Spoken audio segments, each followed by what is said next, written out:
Hello everyone, welcome to our Sparky education. कैसे हैं आप लोग? क्लास 10th सोशल साइंस का मोस्ट वीवीआई ऑब्जेक्टिव जो कि Bihar board, UP board, Jharkhand board, सभी बोर्ड के लिए इम्पोर्टेंट होगा। वीडियो को पूरा देखिएगा, इससे बाहर आपके एग्जाम में नहीं आएगा। इससे पहले की और इससे वीडियो तगड़ा वीडियो अपलोड है। इस वीडियो के डिस्क्रिप्शन में जाके चेक करके सही वीडियो को देख लीजिएगा। आपको यदि कोर्स चाहिए इस तरह तो सर 99 रुपये पेमेंट करके कोर्स लेने का प्रयास कीजिएगा। मैं तीर जहां दिखा रहा हूं, तीर पर पेमेंट नंबर है। पेमेंट करके मात्र 100 रुपया में आप अपनी पढ़ाई को टॉपर तक पहुंचा सकते हैं। चलिए पहला क्वेश्चन को देखते हैं बुआ, जो बहुत बार पूछा गया है। क्वेश्चन बैंक दिखा लीजिए, ठीक है। वियना कांग्रेस के द्वारा फ्रांस में किस शासक वंश की पुनः स्थापना की गई थी?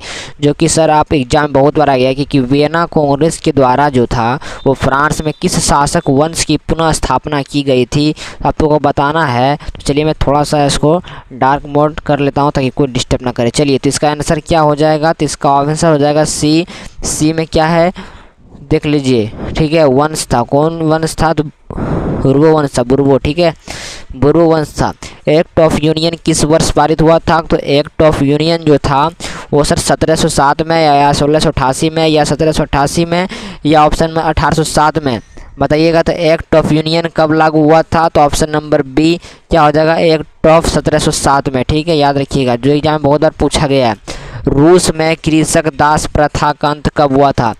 इतना बार एग्जाम वीवीआई है, याद कर लीजिएगा सही बोर्ड के लिए कि रूस में कृषक दास प्रथा का तो अंत जो था वो 1861 में हुआ था, ठीक है। ऑप्शन नंबर आपका ए करेक्ट हो जाएगा, ए ऑप्शन, ठीक है। इस तरह पीडीएफ आपको लेना है तो ज़रूर संपर्क कीजिएगा। मोबाइल नंबर आपको तीर जहां दिखा रहा हूँ इस नंबर पर, ठीक है। चलिए, हिंद चीन में बसने वाले फ्रांसीसी कहे जाते थे। तो हिंद चीन में जो बसते थे उस फ्रांसीसी को हम लोग कहते थे कोलोन, क्या कहते थे? कोलोन वर्ग। ऑप्शन नंबर आपका सी राइट आंसर हो जाएगा, ठीक है। पीडीएफ लेने का जरूर प्रयास कीजिए, इससे बाहर आपकी एग्जाम में नहीं आएगा। स्पार्की एजुकेशन से आप लोग को सर टॉपर की लिस्ट में आना है, ठीक है। ब्रह्म समाज की स्थापना किसने की थी? जो मोस्ट रिपीटेड क्वेश्चन है आपके एग्जाम में कि ब्रह्म समाज की स्थापना किसने की थी? तो राजा राम मोहन ने किया था। कब किया था ये आप लोग कमेंट्स बॉक्स में कमेंट कीजिएगा, ठीक है।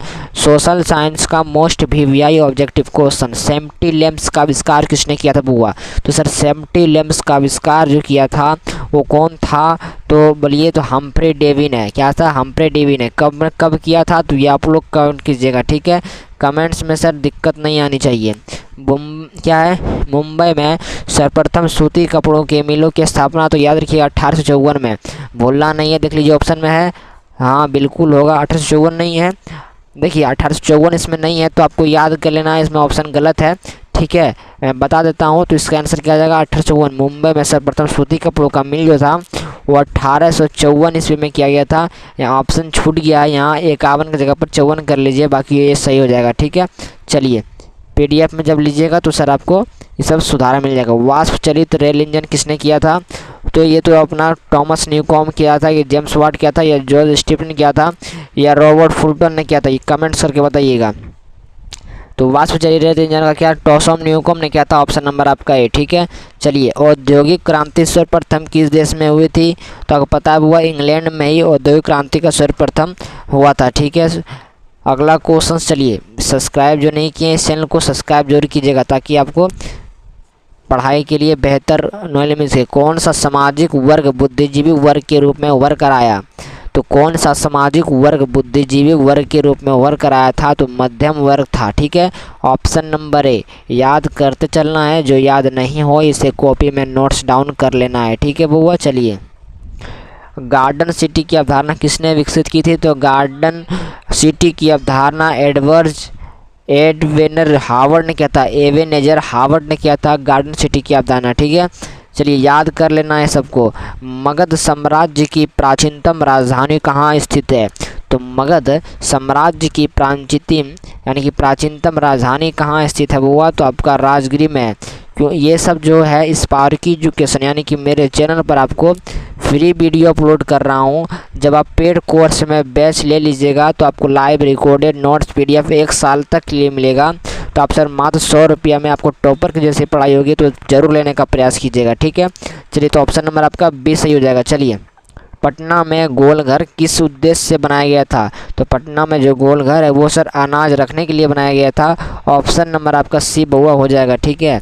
चलिए देखिएगा क्वेश्चंस क्या कह रहा है कि चलिए, जो मजदूर था, जो रिमिटिया मजदूर जो था वो बिहार के किस क्षेत्र में भेजे जाते थे? तो ये ऑप्शन नंबर आपका क्या हो जाएगा? पश्चिमी क्षेत्र से भेजे जाते थे। ऑप्शन नंबर आपका बी सही हो जाएगा। ठीक है, चलिए दिख रहा है कि नहीं ये आप भी कमेंट कीजिएगा। ये सब PDF चाहिए तो VS न्यायपाल, यानी कि VS न्यायपाल कौन थे? तो नोबेल पुरस्कार ये विन थे, यानी कि नोबेल पुरस्कार विजेता थे, यानी कि जीत चुके थे। ठीक है, महात्मा गांधी ने किस पत्र का संपादन किया था? हरिजन किया था या यंग इंडिया? तो यंग इंडिया भी किया था और हरिजन संपादन किया था। ठीक है, लेकिन ऑप्शन में यंग इंडिया है तो ऑप्शन नंबर आपका 20 है। ठीक है, बाकी ये भी कुछ नहीं होगा। विश्व की सर्वप्रथम पेपर मिल कहाँ स्थापित की गई थी? स्पार्की एजुकेशन को जो लोग सब्सक्राइब नहीं किए हैं तो सब्सक्राइब कर लेना है। ठीक है, सोशल साइंस को सर 100 में 100 लाना है। तो विश्व की प्रथम पेपर मिल की स्थापना सब कहाँ की थी? तो चीन में किया गया था। लेकिन यहाँ देखिए आपका ऑप्शन नंबर ए बता रहा है, ऑप्शन नंबर ए गलत हो जाएगा। ऑप्शन नंबर आपका सी गलत, यानी कि विश्व की प्रथम पेपर मिल की स्थापना कब किए थे? तो चीन में किया गया था। ठीक है, चलिए, हिंद स्वराज पुस्तक के लेखक कौन थे? तो ये महात्मा गांधी थे। ऑप्शन नंबर आपका ए बिल्कुल करेक्ट ऑप्शन हो जाएगा। ठीक है, चलिए देखिए, छापखाना का आविष्कार, तो ये आपको पता है वर्ग था कौन? गुटेनबर्ग। गुटेनबर्ग आपका ऑप्शन नंबर आपका क्या आ जाएगा? एकदम बिल्कुल ए सही हो जाएगा। ठीक है, एग्जाम में फोड़ के आना है, यही सब क्वेश्चन आपके एग्जाम में सीधे सीधे आएगा। ठीक है, चलिए बुआ, एग्जाम में सर डरना नहीं है। ठीक है, एग्जाम में यही सब क्वेश्चन आता है। चलिए, भारतीय द्वारा प्रकाशित समाचार पत्र कौन था? यानी कि प्रथम समाचार पत्र कौन था पूछ रहा है आपके एग्जाम में। देख लीजिएगा क्वेश्चंस बैंक मिला के। ठीक है, बहुत बार पूछा गया समय, इसी को मैं रिवीजन करा रहा हूँ। PDF लेना है तो सर आपको मात्र 100 रुपये में model paper, question bank model paper, अपना गेस्ट क्वेश्चन सब देंगे मात्र 100 रुपये में 1 साल तक के लिए। तो भारतीय द्वारा प्रकाशित, यानी कि देखिए हम लोग का भारत में जो समाचार पत्र चलता है वो प्रथम समाचार पत्र कौन था? तो अमृत बाजार पत्रिका था। ठीक है, क्या था? या बंगाल गजट था? तो अमृत बाजार पत्रिका था। ठीक है, प्रथम समाचार पत्र अमृत बाजार पत्रिका था। ऑप्शन नंबर ये आप लोग कमेंट करके बताना। ठीक है, मेरे अनुसार ऑप्शन नंबर से ही होगा। ठीक है, चलिए, मार्टिन लूथर कौन थे? तो ये बुआ तो धर्म सुधारक थे। ऑप्शन नंबर आपको डी में दिख रहा है कि मार्टिन लूथर जो थे वो धर्म सुधारक थे। ठीक है, काली मृदा का दूसरा नाम क्या है? तो काली मृदा का दूसरा नाम रेगुर मिट्टी है। ऑप्शन नंबर आपका 20 सही हो जाएगा। ठीक है, इसी तरह PDF चाहिए तो जरूर एक बार कन्फर्म करके PDF लेने का प्रयास कीजिएगा। कसम से इसके बाहर आपके एग्जाम में तो सर पूछेगा नहीं, बिल्कुल आने का हिम्मत भी नहीं दिखेगा। पिछले साल भी UP बोर्ड, बिहार बोर्ड के बच्चे ने मेरे चैनल से बिहार बोर्ड के बच्चे 453 अंक 460 अंक के साथ टॉपर बने हैं और UP बोर्ड के 600 में से 553 अंक प्राप्त किए हैं, जो कि अपने आप में एक रिकॉर्ड है कि सर 600 में से 553 अंक प्राप्त करके UP बोर्ड के टॉपर बने थे मेरे ही चैनल से। तो सर बिहार में कितने नहीं विश्वास होता तो इसी चैनल के में वीडियो डाला गया है, देख लीजिएगा। तो बिहार में कितने % भौगोलिक क्षेत्र का वनों का विस्तार है?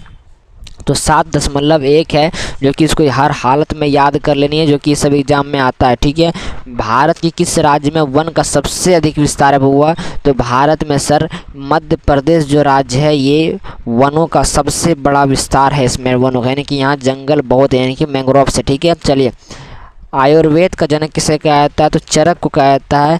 बहुत को कहते हैं क्या, इसको ए नंबर कहते हैं, जो पतंजलि बाबा है, रामदेव बाबा, इसको नहीं, आपका चरक हो जाएगा। ऑप्शन नंबर आपका बी राइट आंसर हो जाएगा। जो गलत होगा मैं आपको बता दूंगा, डोंट वरी। ठीक है, भारत का राष्ट्र पक्षी कौन है बुआ? तो ये आपको पता है मयूर। मयूर को ही हम लोग आम भाषा में क्या कहते हैं? मोर कहते हैं। ठीक है, चलिए, राष्ट्र पक्षी भी है। कौन व्यावसायिक फसल नहीं है? यानी कि नहीं का जिक्र किया गया तो गन्ना, जूट, तंबाकू ये व्यावसायिक फसल, लेकिन गेहूं जो है ये गेहूं नहीं है। ठीक है, चलिए, सेलम किस राज्य में स्थित है? तो सेलम तमिलनाडु में है। ऑप्शन नंबर आपका क्या आ जाएगा? बी बिल्कुल करेक्ट ऑप्शन हो जाएगा। एग्जाम में सर फोड़ तोड़ के आ जाना है, बोलिएगा कि सर स्पार्की एजुकेशन से पढ़े थे, सोशल साइंस में 100 में 100 लाने के लिए तैयार है। भारत में सबसे ऊंची सड़क कहाँ मिलती है हुआ? तो भारत में सबसे ऊंची सड़क जो है वो लेह में, यानी कि लेह को ही हम लोग मनाली कहते हैं शायद से। ठीक है, लेह मनाली एक ही है। ऑप्शन नंबर सी करेक्ट हो जाएगा। ठीक है, भारत की सर्वाधिक विदेशी व्यापार किस मार्ग द्वारा होता है? तो भारत में सर्वाधिक क्वेश्चंस को समझने का प्रयास कीजिएगा, जो कि सर सीधे सीधे पूछेगा कि भारत का सर्वाधिक विदेशी व्यापार किस मार्ग द्वारा होता है, तो ये होता है आपका समुद्री मार्ग से। क्यों सर? तो समुद्री मार्ग जो होता है वो बहुत सस्ता से पहुंचा दिया जाता है, इसलिए यहाँ देशी व्यापार होता है। ठीक है, चलिए। पायराइट खनिज है, तो ये सर क्या है? अधात्विक है। ठीक है, पायराइट यानी अधात्विक यानी कि नन मेटल, ना इसमें आघात ना तन्य, कुछ नहीं होता है। खाद कारखाना, तो ये होता है ऑप्शन नंबर ए। ठीक है, ये तो एकदम तो बिहार में सब तो क्वेश्चंस पूछा गया वो एकदम पूरा, यूपी बोर्ड के तो तहलका मचले है। बिहार में हिमालय की कौन सी श्रेणी मिलती है, तो क्या हो जाएगा? टांस हिमालय, महान हिमालय, मध्य हिमालय या ऑप्शन नंबर शिवालिक। तो शिवालिक आपका ऑप्शन नंबर डी सही लगा लीजिएगा। ठीक है, चलिए। कृषि कार्य में महिलाओं की भागीदारी कितनी होती है, तो मैं सीधे सीधे आपको रट लेना है या याद कर लेना है कि 40% आपका, ठीक है, याद हो जाएगा 40%। ठीक है, यानी कृषि कार्य में, यानी कि कृषि कार्य में जो है महिलाओं की भागीदारी कितनी परसेंट होती है? 40%। ये सही बोर्ड के लिए है। लोकसभा में निर्वाचन हेतु कुल सीटों की संख्या कितनी है, तो 543, ऑप्शन नंबर आपका सी।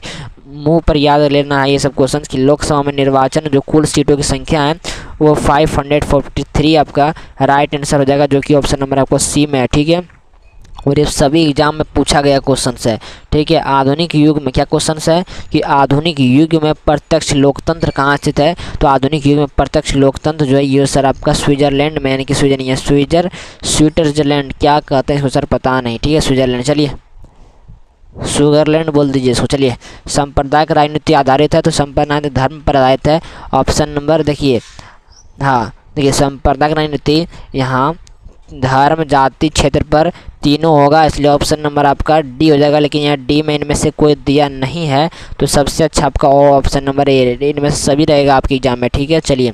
ग्राम कचहरी का प्रधान कौन होता है, तो सर सरपंच होता है। याद रखना है कि ग्राम कचहरी का जो प्रधान होता है वो सर सरपंच होता है। ठीक है, जिसकी सर मेहनताना कितना मिलती है सरकार की तरफ से, तो लगभग 1000 या 700 के करीब मिलती है। ठीक है, सूचना के अधिकार आंदोलन की शुरुआत कहाँ से हुई थी, तो आपको याद रखना राजस्थान से, ऑप्शन नंबर ए। ठीक है, ये सब एग्जाम में पूछा हुआ क्वेश्चन है और इतना इंपॉर्टेंट मैं बता रहा हूँ फ्री में सर। आप लोगों को सिर्फ आप लोग का मात्र PDF का पैसा लगेगा, और PDF ऐसा कि सर सीधे सीधे आपके सब्जेक्टिव एग्जाम में सीधा सीधा लड़ेगा। All subject, don't worry. किस देश में बहुदलीय व्यवस्था नहीं है, तो सर ये बहुदलीय व्यवस्था किस देश में नहीं है, तो ब्रिटेन में बहुदलीय व्यवस्था नहीं है। ठीक है, चलिए। नर्मदा बचाओ आंदोलन संबंधित है, तो नर्मदा बचाओ आंदोलन जो संबंधित है वो सर पर्यावरण से है। ऑप्शन नंबर आपका ए बिल्कुल करेक्ट ऑप्शन हो जाएगा। किस सरकार में चुनाव नियमित रूप से होते हैं, यानी कि किस सरकार में जो चुनाव होती है वो नियमित रूप से होती है, तो लोकतंत्र का जो है लोकतंत्र की जो व्यवस्था होती है वो सर एकदम मस्त है। ठीक है, लेकिन क्या बताएं अभी की स्थिति बहुत दैन है। भारत में किस तरह के लोकतंत्र की व्यवस्था है, तो प्रत्यक्ष अप्रत्यक्ष दोनों है, इसलिए ऑप्शन नंबर आपका सी हो जाएगा। ठीक है, यहाँ बी लगाया है लेकिन आप बी को रॉन्ग, देखिए यहाँ प्रत्यक्ष भी है अप्रत्यक्ष भी है। साख का क्या अर्थ होता है, तो ऋण लौटाने की क्षमता, विश्वास करना, बिल्कुल ए बी, इसमें भी सी हो जाएगा। देखिए यहाँ सी लगाया, बिल्कुल बिल्कुल वो एग्जाम में तोड़ ताड़ किया जाना है। ऊर्जा के मुख्य स्रोत, तो सर क्या होता है, तो इनमें से सभी है, तो बिल्कुल ऊर्जा के, यानी कि कोयला भी ऊर्जा देता है, पेट्रोलियम भी ऊर्जा देता है, विद्युत ऊर्जा दे ले है, इसलिए ऑप्शन नंबर आपका डी सही हो जाएगा। ठीक है, कौन बीमार राज्य नहीं है, तो याद रखिएगा। ठीक है, बिहार, उड़ीसा और मध्य प्रदेश। ठीक है, बिहार, उड़ीसा, मध्य प्रदेश ये बुआ बीमारू राज्य के गिनती में आता है, लेकिन जो कर्नाटक है वो सर भारत के विकसित राज्यों में से एक है। ठीक है, चलिए। कौन विदेशी ब्रांड नहीं है, तो हुंडई, टोयोटा, फोर्ड ये सब विदेशी ब्रांड नहीं बल्कि अपना है, लेकिन टाटा जो है ये विदेशी ब्रांड। अब देखिए विदेशी, ये तो हुंडई, टोयोटा, फोर्ड ये सब जो है ना ये विदेशी ब्रांड है, लेकिन जो टाटा जो है वो टाटा कंपनी अपनी देश की कंपनी है। ठीक है, याद कर लेनी है। चलिए, कौन सा भारत का सूखा क्षेत्र का माना जाता है, यानी कि कौन भारत का सूखा क्षेत्र माना जाता है, यहाँ माना होगा। ठीक है, तो सर मान लीजिए इनमें से सभी, यानी कि पूर्वी राजस्थान, पूर्वी मध्य प्रदेश, कर्नाटक, पठारी क्षेत्र में सभी में सूखा क्षेत्र घोषित किया गया है। ठीक है, सूखा किस प्रकार की आपदा, तो ये तो आपको प्राकृतिक आपदा है, क्योंकि ये भगवान चाहेगा तभी वर्षा करेगा, नहीं तो कुछ नहीं करेगा। ठीक है, चलिए। कौन भूकंप का सर्वाधिक संवेदनशील नगर है, 99 वाला क्वेश्चन का प्रयास कीजिएगा। मैं आप लोग से बिल्कुल गुजारिश कर रहा हूँ। क्यों सर? क्योंकि सर आप लोग को टॉपर बनाने की जिम्मेदारी मेरी है। तो कौन भूकंप क्या क्वेश्चंस कराया हुआ, तो कौन भूकंप क्या क्वेश्चंस करा समझिएगा पहले, ठीक है, कि कौन भूकंप का सर्वाधिक संवेदनशील नगर है। तो आपका देहरादून जो है ये सर भूकंप के जोन में बांटा गया है, ठीक है। चलिए, तो आप लोग कमेंट कीजिएगा कि सर वीडियो कैसा लगा, क्योंकि सर आपकी तैयारी मेरी तैयारी होती है, आपकी रिजल्ट्स मेरी रिजल्ट्स होती है, इसलिए आप लोग सर चैनल को सब्सक्राइब कीजिएगा। इस वीडियो में मैंने लगभग 40 से 30 क्वेश्चंस 40 से 50 क्वेश्चंस करवाने का जिम्मा लिया था, जो कि मैंने करवा दिया। आप लोग गिन लीजिएगा, 40 तो पक्का होगा ही। तो या 40 में उम्मीद दिलाता हूँ कि सर इसमें 2 या 3 क्वेश्चन एग्ज़ाम में आएगा। और इसी तरह अभी 8 से 10 महीना एकदम मोस्ट टारगेट सभी सब्जेक्ट का लाते रहूँगा इस तरह। और एक दिन में 2-2 वीडियो अपलोड होता है, तो समझ लीजिए कि आप सर क्या धमाल मचाइएगा एग्ज़ाम में। तो ये तो आपकी जिम्मेदारी है, इसलिए एग्ज़ाम में धमाल मचाने के लिए, यानी कि धमाल कैसा, फर्स्ट नहीं पास नहीं बल्कि आपको टॉपर दिखाने की जिम्मेदारी मेरी है और आपकी है। तो आप चैनल को सब्सक्राइब करे रहिए, बेल आइकन को दबे रहिए, लेकिन 99 वाला कोर्स लेने का प्रयास कीजिए, क्योंकि इस बैच में आपको इतनी फैसिलिटीज़ दी गई है कि कसम से सर आप लोग को पूरे भारत में और राज्य के स्टेट में इतनी फैसिलिटी। क्या सर आप सोचते हो कि क्या एप्लीकेशन है? नहीं, एप्लीकेशन में फैसिलिटीज़ नहीं होती है। मेरे पास यह नियम है कि सर इस कोर्स में आपको 99 पहले आपको कि हर दिन PDF भेजा जाएगा, और वैसा PDF जो क्लास होने के बाद आपको भेजा जाता है, जो कि आप इसको बना लीजिएगा। जो नहीं बने तो इसको सॉल्यूशन दे जाता है। वैसा PDF जो कि टॉपर्स लिखते हैं, टॉपर्स जिस तरह लिखते हैं, बिहार टॉपर, यूपी बोर्ड के टॉपर्स का कॉपी मेरे पास है। यही कॉपी आपको प्रोवाइड करा जाता है मात्र 100 रुपया में। और आपको सर एग्जाम में तहलका मचाने के लिए हम आपके रेडी हैं। तो आप लोग भी चैनल को सर सब्सक्राइब कर रहिएगा, बेल आइकन को दबे रहिएगा, ठीक है। तो मिलते हैं फिर अगले वीडियो में। वीडियो कैसा लगा ज़रूर आप लोग कमेंट बॉक्स कीजिएगा, और स्पार्क एजुकेशन को सब्सक्राइब करके ज़रूर पढ़िएगा। तब तक के लिए रोज़ देखिए वीडियो को, और सर अपनी पढ़ाई को इतना स्ट्रॉन्ग कर लीजिए कि सर आपको ऑप्शन बिना दिखे आपको याद हो जाए कि सर सूखा किस प्रकार की अवधि है, तो प्राकृतिक क्यों सर। तो मैं समझा देता हूँ, देखिए जो भगवान की तरफ से क्या कार्य हो ये सब प्राकृतिक होता है, समझ लीजिए। जैसे बाढ़ हो गया, भूकंप हो गया, ज्वालामुखी हो गया, ये सब क्या है, तो ये प्राकृतिक है। भगवान चाहे तभी होए, तब तो ना कुछ ना हुई। लेकिन मानवीय आपदा में क्या होता है, जैसे हो गया आपका हुंडा, मवाली, चोर, डकैत, कि देखो ट्रेन हादसा, यानी कि देखिए ट्रेन में जो हादसा होता है, एरोप्लेन क्रैश हो गया, तो सब क्या है, सब अमानवीय आपदा है, मानव से भूल की गई आपदा है, ठीक है। इसलिए समझने का प्रयास कीजिएगा। तो फिर मिलते हैं अगले वीडियो में। कैसा लगा वीडियो ज़रूर आप लोग कमेंट्स, एक राय देने से, कमेंट देने से मुझे मोटिवेशन मिलते कि आप लोग कितने अच्छे से पढ़े। और लास्ट तक देखिए कि मुझे कमेंट्स देखिए, कमेंट्स में बौछार ला दीजिएगा एक बार, ठीक है, ताकि देखने वालों को पता चल जाए कि स्पार्क एजुकेशन नाम ही नहीं बल्कि एक रूप भी है। मिलते हैं अगले वीडियो के साथ। Thanks for watching this video all of you. Bye दोस्तों, जय हिंद, लव यू।